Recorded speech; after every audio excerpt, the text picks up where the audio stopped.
Hey, are you a woman contemplating or starting a career in the maritime industry? If so, you should check out the WIMOs mentoring program, which provides mentorship that fits your needs. If you're interested in applying, check out our website, www.wimos.org, navigate to the Mentoring Program tab, become a protege in the WIMOs Mentoring Program. This program is open to women, whether you're a WIMOs or non-WIMOs member, female active duty military or veteran, or a female college student studying maritime. Learn more today. Visit our website to learn more about the program, see member testimonials, and take the first step towards a brighter future. Welcome back to Between the Levees. I'm joined today by Miss April-Hope Wareham.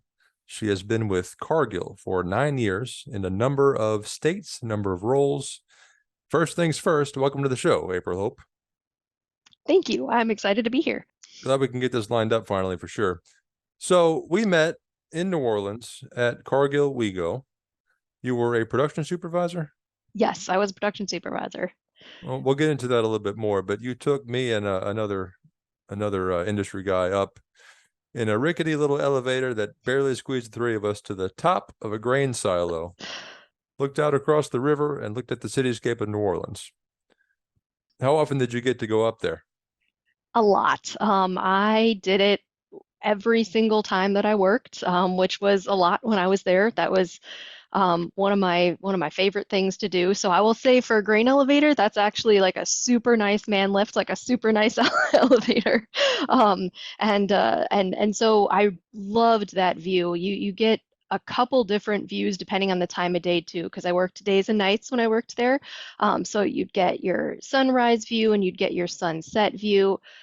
So, the sunrise, because you're looking east directly across the river, because the river is exactly north-south at that point, right across. So you see the Superdome and Audubon Park, and absolutely beautiful. And then the sunsets were really cool because the sun would like reflect off the Superdome. So beautiful view. I have worked in a lot of really cool places. Every single one of them has a gorgeous view, but that one's very, very, very unique. So we'll touch on that in some more detail, but as these all begin, let's back up a few years. Tell me, where were you born? I was born in Illinois, in Hinsdale, Illinois. I never lived there, but I was born there. So, and grew up in Illinois. I grew up with no maritime or agriculture background at all. And I think a lot of people are sometimes surprised to know that because a lot of times both agriculture and maritime industries are very much those family industries, right? And so you have people who've been in them for decades and generations, and that was neither for me. And I actually originally went to college to be a computer scientist. I did not love it. I do enjoy occasionally playing around with programming, but just maybe for some fun things, definitely not for a career. So I kind of bounced around a little bit. I ended up getting my associate's degree from Parkland College in Champaign, Illinois, which is East Central Illinois. The same place where the University of Illinois at Urbana-Champaign is. And I got my associate's degree there in science. And during that time, from when I was 16, I actually worked for Starbucks. I worked as a barista and as a shift supervisor, mostly night shifts, which was like a second shift type situation, all the way through school. And I really started to enjoy the food supply chain side of things. And when I was kind of thinking about what do I want to do with my life, I know that I'm kind of a mathy person, I'm kind of an engineering person, kind of a sciencey person. And the University of Illinois actually had a program in the Ag Engineering College called Technical Systems Management, which is an agricultural engineering / agricultural business degree. And I applied and got in, and that was 2013. And so I I continued working for Starbucks like I had, and went back to school, and was there for only a semester when I got an internship offered to me by Cargill, for that next summer. So I worked for Cargill in the summer of 2014, and rather than being put into a food production internship, more like production line type thing, finished product, which is what I thought that I would like more, Cargill actually matched me with an internship in Pipestone, Minnesota, where I was what was called at the time a production supervisor intern. Now we call it an operations associate intern, I think, or operations management intern. But same kind of thing, and it was a grain elevator on the BNSF rail line in Pipestone, Minnesota, which is the southwest corner of Minnesota, almost South Dakota. Closest big city would be Sioux Falls. And I learned how to load shuttle trains and was up all night with crews flipping lids on top of rail cars. And that was also a crop inputs location. We had like fertilizer, herbicide, pesticide, fungicide, those types of things, and worked with farmers. It was called a farm service center back then. Cargill since sold all of those types of facilities. But so I kind of got to see a couple different sides of the industry that summer. And I realized that was where I really wanted to be, that kind of crux of where the raw materials sort of go in any different direction. And I kind of fell in love with it, and went back to U of I for 2 more semesters. So I was only at U of I for 4 semesters altogether to get my degree, because I already had my associates, already had a lot of credits, and was offered a full-time job with Cargill in Seneca, Illinois, on the Illinois River, which was my first time actually working with barges. And it's a tiny facility, but super, super cool. Was originally built back in I think 1956. I want to say April of 1956, but I might be wrong, was when it was officially commissioned, and with the intention of bringing soybeans to that facility to be moved up to Chicago to a Glidden paint factory. So they were using the soybean oil for paint. And so that's originally what that elevator was for. Lots of really cool history there. And got the opportunity to deckhand. I was at the time called a production supervisor trainee, and was just learning kind of how to manage a grain elevator. I was learning all about the river. I learned about, like, there were a lot of things that I did not know very much about. So for instance, the only thing I knew about drafting barges was like what Mark Twain meant, because my family did like a family trip to Hannibal, Missouri when I was a little kid. And that was the first time and the only time in my life that I ever saw tugboats and barges on the Mississippi River. And I thought they looked like caterpillars, like floating down the river.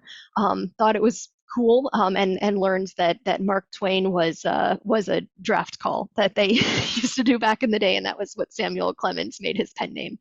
So that was really like, that was how little I knew about the industry and about barges, and it just kind of opened up that world for me, and just realizing that that the place where I was from, in Illinois, where you drive around every single highway, everybody's like, oh, it's another cornfield. Oh, it's another bean field. Like, completely expands into the world at large through the river systems that we have. And the place where I was from is a place that touches almost every part of the world just by nature of the grain production that we make there. So, was really, really cool. Cargill is a fantastic company, and was very invested in my development and was very invested in moving me forward. And I had the opportunity to go and manage a small elevator up in Shullsburg, Wisconsin, pretty shortly after that. I think it was by then beginning of 2016, end of 2015, beginning of 2016. I should have checked all my like old photos on my iPhone. It would have had exact dates for you. But I went there and I managed that facility through some transitions it was going through. We were truck in, truck out there only, but I also managed put-throughs that we did at an East Dubuque port elevator for barges at that time. So, and that was, man, I feel like I'm just telling my entire story here, but that was like the big growth was working there, because I had a lot of people that I could lean on. There were just a lot of really incredible people within Cargill, but when you're that new and you're running an elevator and you're responsible for the safety of everyone there, you're responsible for the finances, you're responsible for the projects that we were going through and things we were getting done. That's really big for a young person who's, only a few years out of college. So um, that was I was very grateful that the folks at Cargill invested in me in that way. I learned a lot. I made a lot of mistakes. The team at Schulzberg is awesome. Every place I've worked has had a fantastic team of employees, but the team at Schulzberg were very good teachers and very forgiving. And there's still some folks there who definitely knew me way back when. And it's fun because I've come full circle and actually now have a regional role where I support Schulzberg again, and it's been really fun. Schulzberg and Seneca I support again. So yeah, so I don't know if you want me to keep going or do you have any questions so far? Because we are about to get to Louisiana. Well, that is where we met. So Mhm. if you'd like to tell me maybe any more details about the actual job, the actual operations at Schultzburg before we jump to New Orleans. Yeah, okay. So maybe I should explain the grain supply chain a little bit because I know that most of the listeners for this podcast are maritime people. Um, So I'll explain some of the basics of it. So I've almost always worked in corn and soybeans, which is kind of along the river, Illinois, Iowa, Wisconsin, Missouri, Minnesota, Ohio, Indiana, Kentucky, Tennessee, Arkansas, kind of that whole area, right? And that area ships grain in a couple of different ways. By rail or by water. Um, all of the grain that is grown here in the U.S. is grown on farms. They are owned by families. They are owned by real people like you and I, which is something that I think a lot of Americans don't know. I think we see a lot of things on the internet that aren't necessarily true, that they're like factories growing corn in weird greenhouses. No, that's not the reality. The reality is that like there really are places in the Midwest where you are just going to drive past cornfields for hours and hours and potentially days, right? So the those that corn is or soybeans is harvested. It's brought to grain elevators on a truck, like in a semi trailer, couple different types of those, or even in like little pup trailers attached to a tractor, depending on the situation. So, and grain elevators are kind of that lever or that space that brings grain into the rest of the supply chain. So when we talk about grain elevation, it's because literally the farmer, the producer, the truck driver is pulling that grain into the elevator in a semi truck trailer, and it's being dumped into a big pit that's then being collected by a conveyor that is then being moved up a grain elevator leg, which is a giant conveyor belt that's got a head pulley and a tail pulley, and it's got a bunch of buckets on it, and it's literally just picking up the grain in the buckets and elevating it up to where I showed you when we were in Westwego, right? The very top of the silos where you've got either turn heads or other conveyor systems, and you can put the grain into the silos, whether they're concrete silos or big steel grain bins. We do ground piles. We have big giant warehouses. When I was in Schulzberg, we had a couple of warehouses. One of them that held like 4.5 million bushels of corn, which is essentially 2 Panamax ships leaving Westwego, and we would hold it all winter, right? Because grain is harvested at one time of the year in the U.S. and the world needs it year round.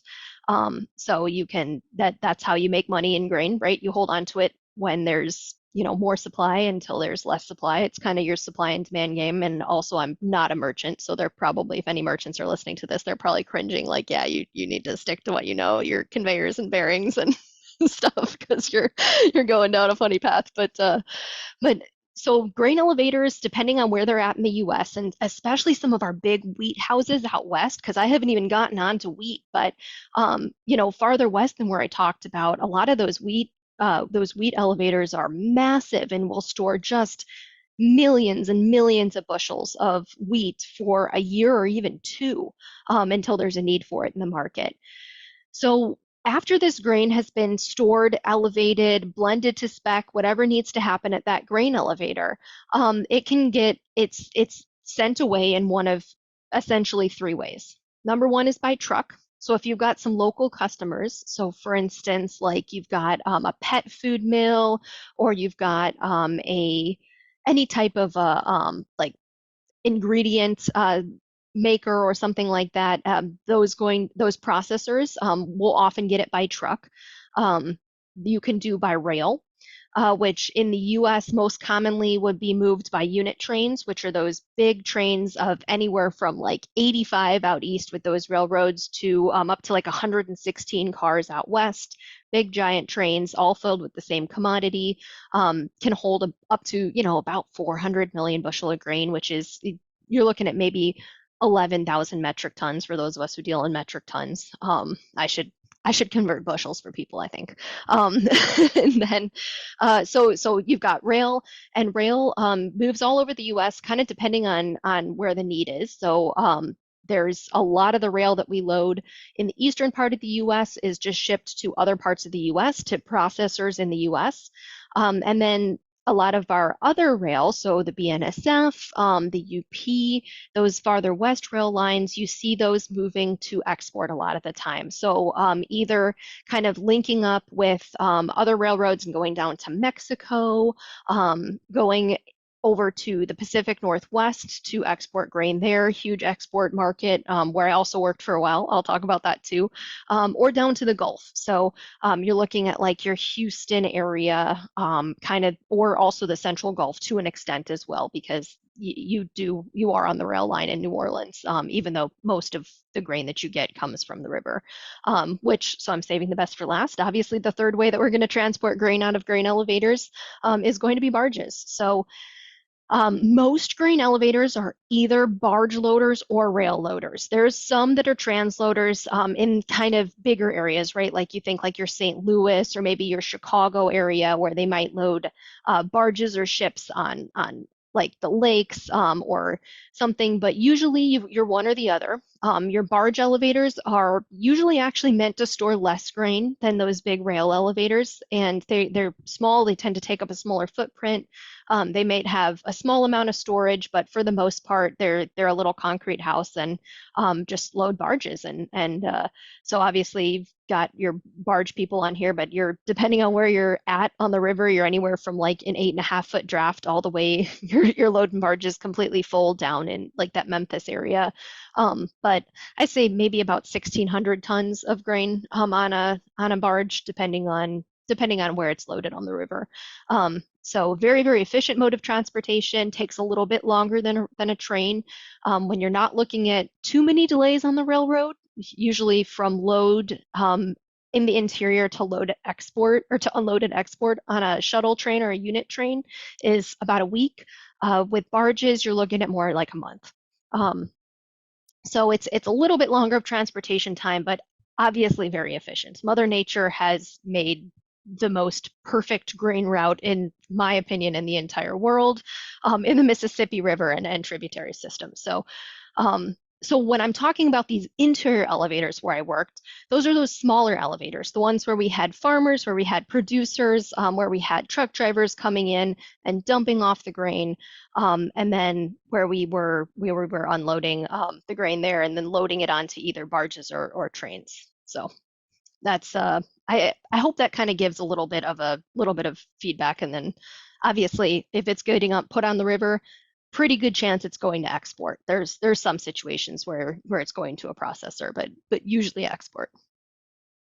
Before we jump to WIGO, tell me first what it was like moving down to the New Orleans area for the first time. Well, yeah, so I am a Midwesterner, and I talk really fast. So there was definitely that culture shock piece, and I knew that was going to come. But I also loved it. People are very, very friendly, very open, and very welcoming. So it was a big move, but it was also like, I mean, you're in your mid-20s, like you're moving down to New Orleans. That's a once in a lifetime opportunity. A lot of people from where I'm from, like they don't have that opportunity or they don't take it if they do get it, right? So it was a culture shock. The food is so good. I've been ruined forever, but it was a lot of fun. It was and I think yeah, the people are the best part. The people, the music, the food. I really really enjoyed it. Every time I have the opportunity to come back and visit, I take it. I always go for a run in Audubon Park and run around the fly and go look at We Go from across the river and just go watch the river for a while and just enjoy there.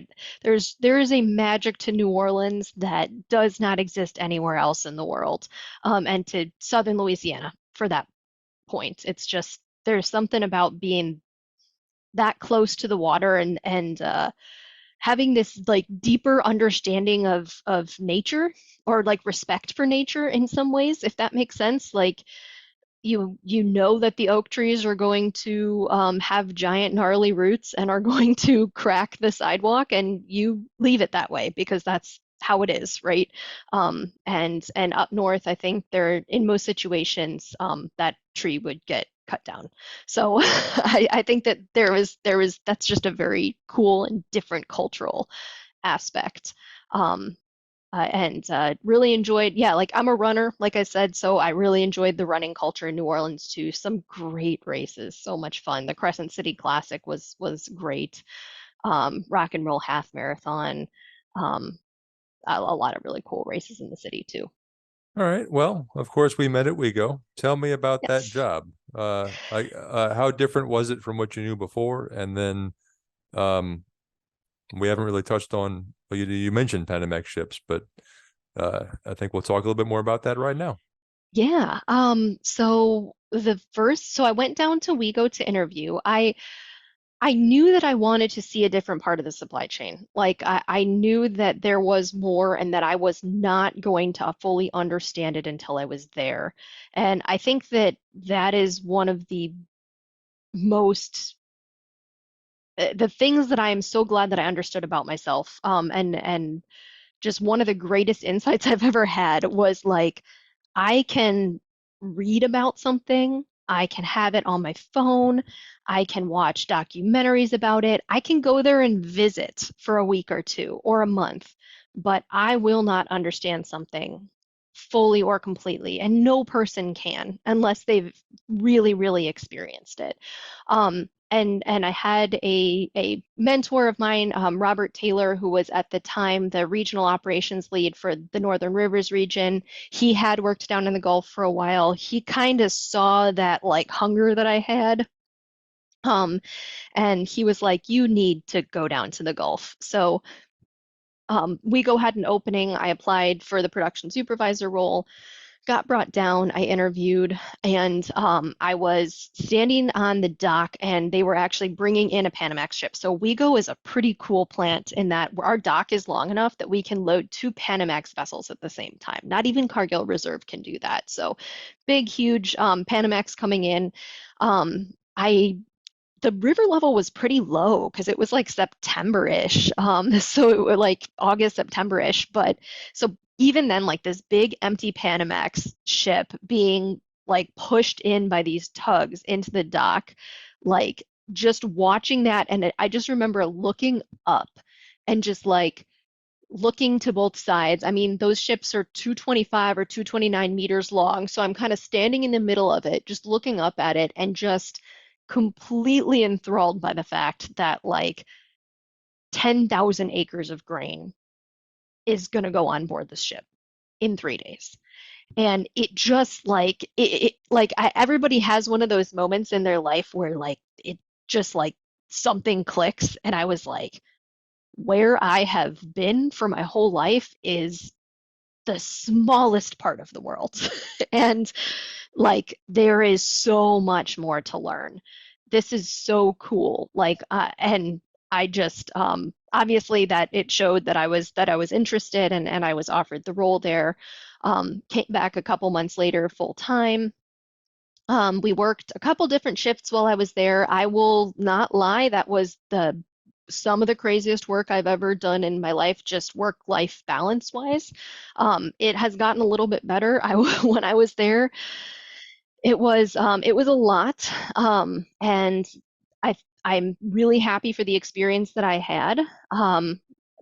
But I got the opportunity to learn just because of the number of hours that I was there and the amount of grain that we run through that. I mean, the big difference, like you ask, like, what is the difference between a small grain elevator and a big export elevator? There's a couple things. One of them, number one, same equipment, just like monstrously bigger, right? And there's just a lot more of it. So it was the same conveyor belts that I was used to having in the interior, but there was 9 miles of them at Westwego. And one day I walked all 9 miles of them too. It was in August. I was much braver then.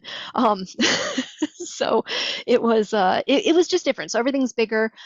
You have a lot more of a spotlight on you. It's not like when I was a plant manager and I was running my own plant and I did what I needed to do, and I made my decisions. I was talking back and forth with merchants and with a commercial team all day, every day. Instead, those decisions were being made up in Minneapolis at corporate headquarters, and their conversations that were happening were many levels above me. So it was really hard to adjust to that piece. And then the people, right? The people are very different. It's a very different work ethic. Like when you're in the South, you want to get to know someone first before you ever do business with them. That's what's respectful. That's what's polite. You will know about their family. You will know about their life experience before you ever talk business. And in the North, if you tried to do that with someone, they would really write you off immediately as not being serious. So, being again in your mid-20s and trying to kind of navigate that different world was something that I really enjoyed. So those were the big differences. And then of course the work was a lot, and that was fine. Very quickly, I started learning grain stevedoring because we needed more stevedores. And I was a stevedore foreman essentially, which meant that I was working with the crews on board the vessel and kind of the liaison between the crew on board the vessel, the chief officer specifically, and the elevator itself, to make sure that the loads were happening safely, that the loads were happening efficiently. And that was I loved that job because I'm very much a puzzle pieces person, and I'm also someone who really enjoys some negotiation, and you need to negotiate to do that job well. There are a lot of people who think that you can walk into stevedoring and just like be really puffed up and just like, hey, we're gonna load your ship how I want to load your ship, and you just figure out your ballast program. But I learned pretty quickly that I would, first of all, look really silly doing that because that's not my personality at all. And I'm far too small and not threatening enough at all, right? So I learned instead as much as I could. I loved all of the people from the National Cargo Bureau, from the NCB. I would just like take them aside and be like, teach me how to calculate a healing moment. I really want to know. And usually, so I'm a grain elevator, production supervisor essentially, right? But instead I'm learning everything that I need to know both sides of the job for stevedoring as well. And that ended up being one of my greatest strengths as a grain stevedore, was that I could speak both sides, where a lot of people can't. They choose not to learn that, and they choose to just go into it with just enough knowledge. But for me, that wasn't enough. And part of that was being female. We have a lot more women who are doing that job now. Back then, I would absolutely walk on board the ship and just be like, a woman can do this job? Are you sure you can do this job? Are you married? What does your husband think about you doing this job? What does your father think? And so I would have that conversation and I would be like, all right, I know I'm coming into this already as a surprise to people, so I need to make sure that I have a knowledge and that I show that I respect this business. And that ended up paying off in dividends. I was a very good stevedore, and I will say that with pride. There are not too many things in my life that I will be like, I was good at that. I was good at being a grain stevedore, and I enjoyed it all the time. You get to meet people from all over the world, right? Because people on the vessels are from anywhere. I mean, there were some ships. There was one ship they had like a donut maker on board. Like that was a really fun job too. You know, you're working night shift. It's 2 o'clock in the morning, and you've got like your coffee, and somebody comes in with like fresh made donuts that they rolled in cinnamon sugar. Like, okay, they weren't all that good, but that one was. Sometimes people are like, "Oh, you would eat on the ships? Like that's so unsanitary." And I was like, "Yes, but it was so worth it." Um, so yeah, so I did mostly stevedoring while I was there. There are 3 roles that a production supervisor learns: the outside foreman, which now I think they call house river, the stevedoring side, and the control room. I learned all 3. Obviously, needed to know all 3 in order to be good at the job. I think you're probably picking that piece up now, but like it was a great learning experience, and so I was there for 2 years. Met some incredible people, worked with some really cool people. Pete Langhoff, who just retired, was my trainer as a stevedore. Deanna Alaba, who also just retired in April, was at the time the leader of trade execution for all of. Well, she took over from Mary Benson. Mary Benson was there, and then Deanna took over while I was there.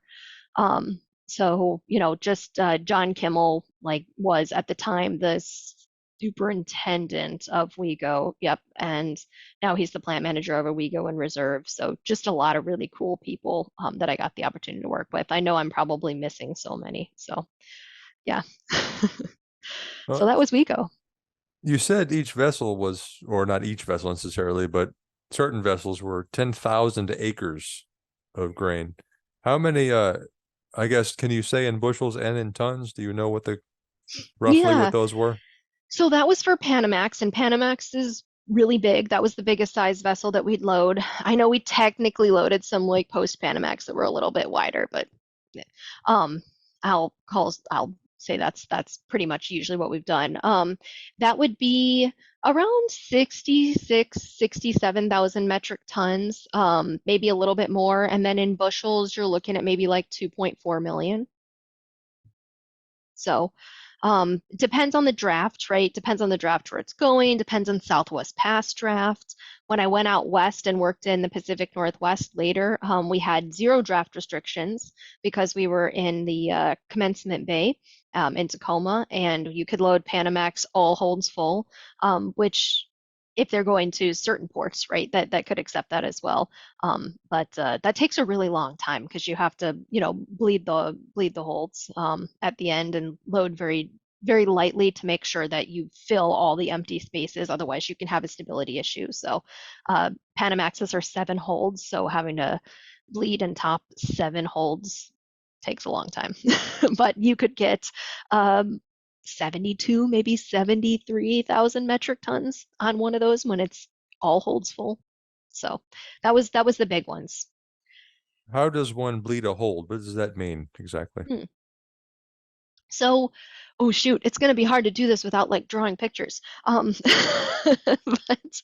we have so each hold in any type of bulk cargo ship that you see nowadays has multiple. It essentially has like multiple hulls because it has multiple ballast tanks. And the way and the actual opening of the hold is not that, so the hatch opening is not as big as the entire hold itself. So on a Panamax, for example, you have 7 individual holds. And that's for a few different reasons. It's for cargo stability. It's for the ability to separate cargo so you can load multiple cargoes on a vessel, and for a couple of other reasons as well. But so you're looking at a hold that is essentially, all right, I'm gonna try and do it with my hands here. You've got, you know, from like the bottom of it kind of comes up along the sides a little slanted because you've got your ballast tanks along the bottom here, and then comes all the way out really far to the sides, right? All the way out to like the hull of the ship, and then kind of comes in like this. So you've got often ballast tanks running along the top, again, right underneath the deck, right underneath the walkways there. And then it comes up like this. So you have just your hatch at the top. When you're loading a ship with a cargo like grain that flows really, really well. You can kind of start in the middle, right? And you're just dumping grain and you're dumping grain. It has kind of a normal angle of repose. Eventually it gets tall enough so you kind of do each one of the corners. But if you want to fill that hold completely, at the very end, you have to top the hold by bleeding it. And that's because, so when you're talking about this hatch combing at the top here, so around the top of the hatch, there's this combing that kind of comes down in there. And that's how the hatch is styled. There are little holes in it. Usually along just there maybe they sound little, maybe about the size of a basketball depending on the ship, and those help for the grain to kind of bleed down or trickle down inside those hatch combings, so that the parts of the hold that look like this, that are kind of on that outside edge that wouldn't normally get full by just dumping in from the top, you can actually fill it in all the way. The reason you want to do that is you want to fill that hold as full as possible, because once you're out on the water and you start hitting some big waves, the grain, think about it as it moves like water, right? So if you have a bowl of water like this in your hands, here, I'll take my tea and I will not spill it. And you sort of start tipping to the side, right? So imagine you're getting some big swells, you're tipping to the side. Eventually, if I keep tipping this, I better be careful. Eventually, if I keep tipping this, the water is going to get heavy enough that it's just going to all slosh over to the edge. And it's going to cause that vessel to capsize and sink potentially. And you want to have as little airspace as possible so that there's less chance of that happening. Also, obviously, you want to be trying to get as much cargo as possible on board the vessel, depending on the contract. Because that's what the customer wants, and the more you can put on there, the more they can pay for it, especially when you're talking those all holds full ships and you're trying to get as much on board as possible. So there's a safety issue to it, and there's also a economic issue to it. So this probably not the greatest explanation. And then for the people who are listening on Apple Podcast who didn't see me like dumping my tea over and like making weird hand gestures trying to show the shape of a bulk cargo hold, are just going to be like completely lost. But we went there, so it's their loss. So during your time in New Orleans, is that when you also got involved with WIMOs? Yes, it is. So actually, I want to say either Dave Olson or John Kimmel, one of the two of them, told me they had somehow got an email about this Women in Maritime Operations group, and they said there was a meetup, and that if I wanted to go, I should, because it sounded like something I would be interested in. And I was like, yes, that's definitely sounds like something I would be interested in. I've been super involved in the Cargill Women's Network as well. It's a great way to meet people, a great way to build people up, to network, to try and learn new things. Just a plug for your company's BRGs, if they have them, become a part of them. You don't, a lot of the time, you don't even have to be a part of the minority to join, just do it for the fun and the learning. But so they figured, hey, you like maritime, you like kind of these types of groups. So I did, and I met Casey Eckstein and Jenna Gode, and Alice Momini as well. And they were kind of just trying to drum up interest and get it started. And they said, hey, does anybody have any experience writing bylaws? And I have actually quite a bit of experience writing governing documents for organizations, since I started a chapter of Alpha Phi Omega, which is a national service fraternity, when I was at Parkland College, and got that experience with writing bylaws and governing docs, and Robert's Rules of Order, and all of parliamentary procedure, all those types of things. And so I put my hand up and said, yeah, I'd love to help out. And Alice already had some drafts done. She had honestly most of it done. And so I just kind of sat down with them and sort of joined in on that group. And a couple months later, I was like, it would be really fun if we had this group come and tour Westwego. Because as you already know, I loved having people come tour Westwego, because I think it's one of the coolest plants in the world. It's one of the biggest grain elevators in the world, unquestionably, and in my opinion, it's like one of the coolest, right? So I went to Davo and John Kimmel and Jeremy Seifert, who was the plant manager at the time, and I was like, we're probably going to have like 12, 14. I was like, that's okay. How many came to our last meeting? Put out the call for people. I made like a Microsoft form so that people could sign up and started sending it out to women in maritime operations locally. And then all of a sudden I checked it and it was like 40 people. And I was like, oh no. Like, first of all, this is great. I didn't even know there were 40 women in maritime operations in, in Southeast Louisiana. But also, I told these guys it was going to be like 14 people, and they showed up.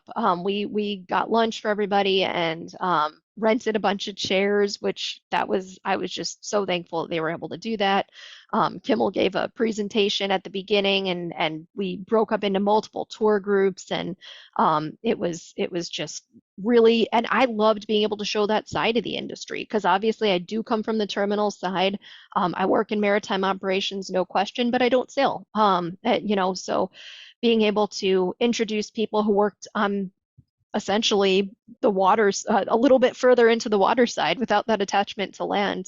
What I did was really, really cool and kind of was one of our first big events. So since then, I don't know, the last time you talked to someone from WIMOs, but we hit 900 members. Most are in the US. We've got a few in Canada, some over in Europe, which is so exciting. We've got chapters in Southern Louisiana, Houston, Ohio Valley, Pacific Northwest, and a bunch of Kentucky, West Kentucky as well, and also a bunch of seed chapters all up and down, especially the East Coast now. We're starting to get more. So has been a great opportunity for me to grow my career, to kind of grow my confidence as well. I think that there's a lot of things that people sometimes say like, oh, like you're a it's a group only for women, so you must hate men. Like, no, of course not. We work with men every day. Like, it's an opportunity for people who might feel a little bit uncomfortable or who might not always have the opportunity to see someone in a position and that they could be in, kind of take that, have that opportunity. And so we're educating women, we're engaging women, we're elevating women in the industry. So yeah, had to definitely put in my plug for WIMOS, but that was how I got involved. And then I moved out to the Pacific Northwest shortly thereafter, and super excited that they are now, they're actually currently running their first election for chapter, which is very exciting. So Have you been national secretary the entire time? yes, I have actually. My term is up at the end of this year. I think that I will run again though, because there's still so many awesome things to come from it. So I did get asked to be the national secretary when we were kind of trying to create board positions. We knew we were growing really fast, and we at the time I think Casey was going to be the president, and Jenna was the treasurer, and I was a secretary, and Alice was the vice president. So we they were like, "Do you want to be secretary? Because you've been writing a lot of these governing docs and stuff." And so that was how it went. And I sort of took my role as secretary as a lot more than just a typical secretary, which honestly, most administrative assistants nowadays are not, typing things. They're doing a lot more than that. But I sort of became the IT person for WIMOS. I helped with building our first website.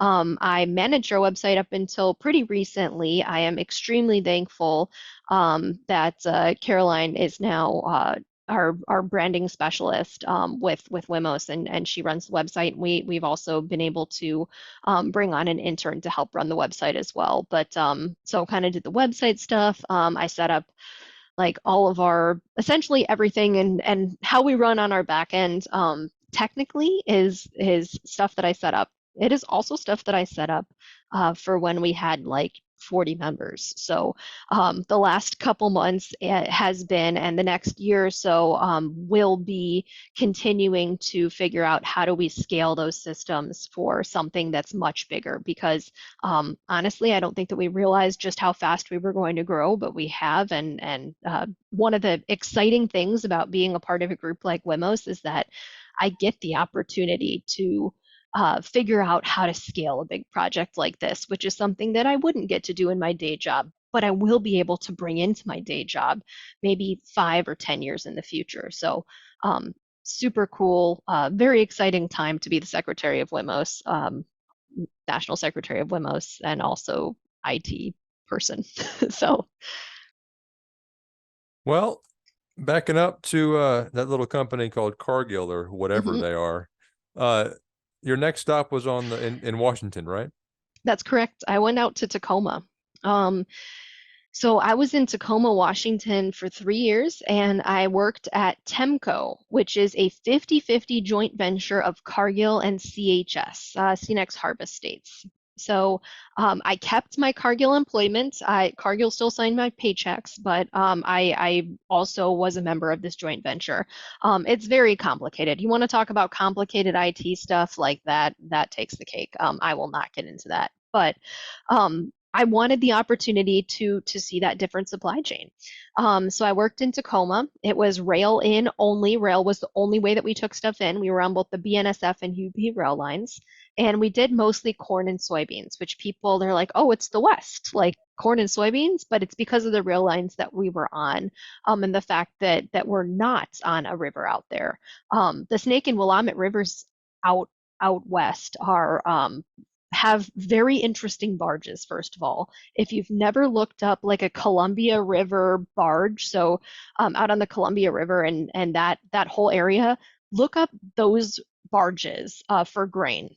They are twice the size of the bulk cargo barges that we load here on the Mississippi, and they plug into the shore and have little augers in them that help you unload the barge with like a shore plug-in. So very different, very interesting. Not entirely self-unloading. You stick a leg down in a sump hole, but they're built for something different. So hold about 3,000 metric tons. But either way, I was only on rail and then I was loading vessels. And so I wanted to go out there to have a different experience with the labor industry. The West Coast is a very different labor animal than the interior is. And I also wanted to be at an elevator where I had a little bit more autonomy. So, like I had talked about before, some of my frustration in export had been, oh my gosh, I love this so much. I want to get involved in so many things. And you don't have as much of an opportunity to do that when you're a production supervisor at one of the biggest elevators, because you have to be a production supervisor. You have to be a stevedore. And I was already coming in on my days off many days a week to learn more and to do more.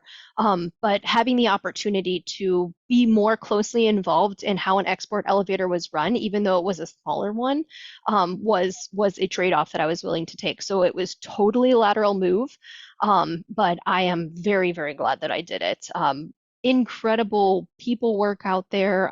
June Moran was someone who I met and is now one of the lead women of WIMOS out west, and just a ton of other folks that I can't say enough good things about. Just TEMCO in general is a really, really cool business model. We now have 4 locations, so we've got Tacoma, Kalama, Washington, Portland, and Houston as well. So just a very neat experience. I don't know too much else kind of what to say. Obviously differed in the supply chain aspect of it by quite a bit.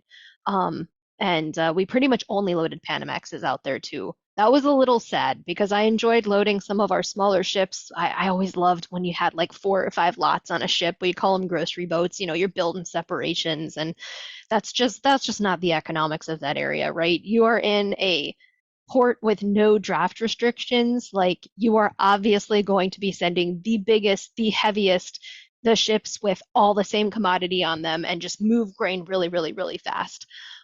Whereas in the Gulf, there's a little bit more of that like kind of nimble moving around piece. So a little bit less logistics on that side, but definitely more logistics with the rail, so the whole rail situation. Because if you've ever wondered what it would be like to work in rail instead of with barges, just keep wondering and and stick with barges. So yeah. Well, you touched on life in New Orleans and a culture shock there. How different was Tacoma from anything you'd known before?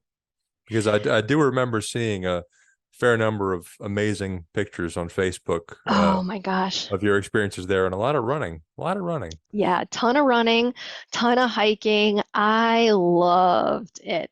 So I will say when I first moved out there, it was uncomfortable because I was used to being from the South and also the Midwest, where the first thing you do, especially in the South, right? Like we talked about, you get to know someone by talking to them. You get to know their family, you get to know all of these things. And so I'm so used to meeting someone, and the first questions that I ask them, it's like, are you married? Do you have kids? Like, and people were looking at me like, oh my gosh, what?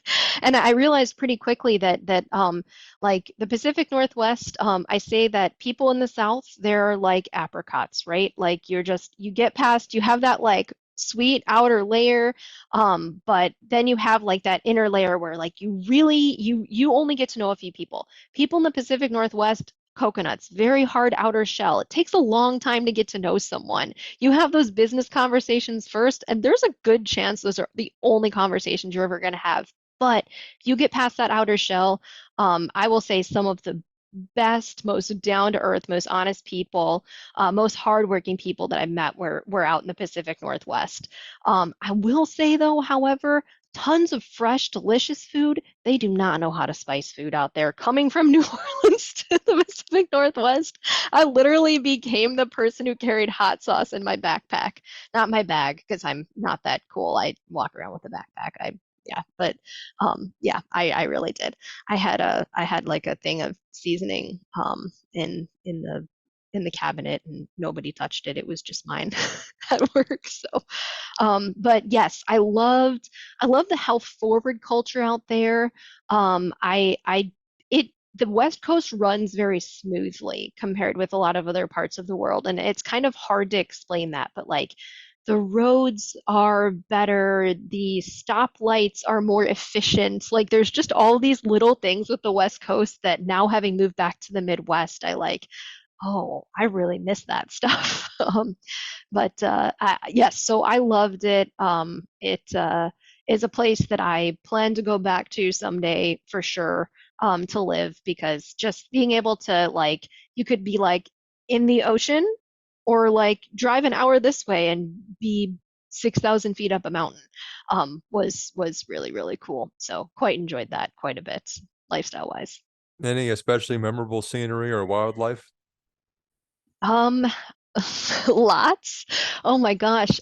So first of all, the view from the top of the elevator in Tacoma was Mount Rainier. So giant 14,000 plus foot tall volcano, heavily glaciated over on this side, and the Olympics over on the other side. So absolutely beautiful. And then, depending on the time of year, especially in the time of day, you had massive tidal changes in Commencement Bay there. And so I would go on top of the elevator, and you'd be able to kind of watch the freshwater from the Puyallup River, and the kind of saltwater or brackish water from the bay meet, and you would see this like just absolutely beautiful like marbling where those came together.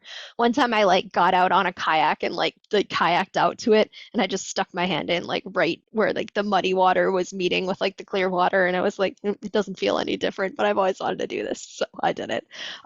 But yeah, most of the beautiful scenery, obviously up in the mountains. Loved Rainier National Park, loved the Olympics, loved anytime I was able to go out by to the ocean.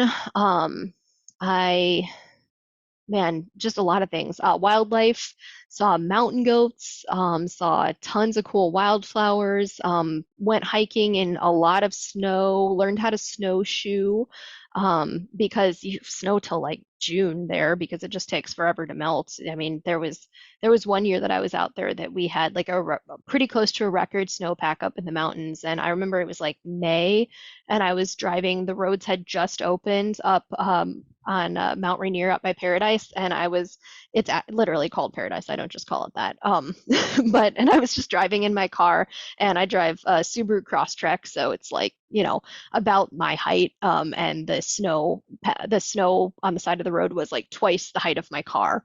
So 10 plus feet tall still in May.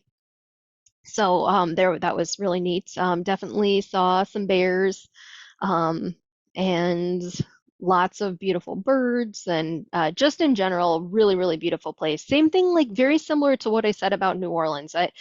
In the Midwest, we don't respect nature the way that, like in the cities, we don't respect nature the same way that like the city of New Orleans does, or like the city of Tacoma, or like the city of Seattle. And there's just more green areas in the cities there, and I really liked that piece as well. There's a very strong focus towards like community health and community wellness, and education for kids, and just in general, like I sometimes would get frustrated, like somebody would be like complaining about the state of the roads or something, and I was like, guys, we don't even pay state income taxes, and we have so many fewer potholes than we do in Louisiana. Like, I can't. So, anyway. Well, admittedly, I lost track of your career and where you've been since Tacoma. So fill me in. Where are we now? So I am. I should throw in, I did get the opportunity to go to Tampa for a couple months. I worked at our grain elevator there. But that was while I was in Tacoma. We were shut down for a couple months due to low export of soybeans in 2019 fall. So I also went to Tampa for a couple months and helped out there, and got to learn wheat a little bit more, because that was very wheat heavy. And citrus pulp pellets. It was our only Cargill facility that did citrus pulp pellets, and unfortunately no longer is around, but was a cool opportunity. But yes, so since then, since 2021, I have been a continuous improvement lead for the U.S. rivers and east regions of the U.S. So I live now in St. Paul, Minnesota. I go into our Cargill office center, which is here in the Twin Cities, on occasion, but I am technically work from home and travel a lot. So I have 35 facilities at this time, 35 grain elevators, including Shullsburg and Seneca, which I talked about before, that I am helping to kind of move us forward. We're working on something of a lean transformation in grain within Cargill, and I think a lot of other companies. I got to kind of see this inside with CHS too when I was out at Temco. I think a lot of companies are looking at, how do we do things more safely? How do we do things more efficiently? How do we make our employees happier? Because we struggle to keep people, and it's been a really fun couple of years. I work with a team. There's 4 of us, 2 in the U.S. and 2 in Canada, and we are essentially, our job is helping to figure out best practices, and figure out ways of communicating better, figure out ways of solving problems better, and figure out how to run our grain elevators more efficiently, which is better for our customers, both our farmer customer on one end delivering to the elevator, and our end use customer, whether that's export or processor. Well, is there anything else you'd like to share with the audience before we wrap this one up? Probably one more exciting thing. I actually graduated with a master's degree in supply chain management in May of this year. So have been able to take my love of grain and the grain supply chain to new levels at Michigan State. So I did graduate, and then my final project was a 55-page paper on transportation in the grain industry. So if you or anyone has some interest, so far literally 0 people have taken me up on the offer to read that, but you could be the first. You're like, I probably wouldn't. No, send it over. I will happily read it. Yes, I got one. All right, sounds good. We'll do it. Well, April-Hope, I thank you very much for your time today. I'm glad we could finally get this one done. Yeah, me too. Thank you so much for inviting me on. It was great to see you and talk to you again. And yeah, I'm looking forward to continuing to listen to this podcast too. I've been getting to listen to some really interesting people. So thank you for doing this. Well, there's no shortage of episodes. I think you're number 87. So we'll keep in touch. In fact, maybe we'll try this again in 5 years. We'll see where else you've been. Hey, that sounds good. I'll make sure that I keep on moving around and trying new things. I'm sure I'll have no shortage of stories and foods tried and I don't know, bears seen. Sounds great. Thanks again. Thank you. This has been a production of Where You At Studios, LLC.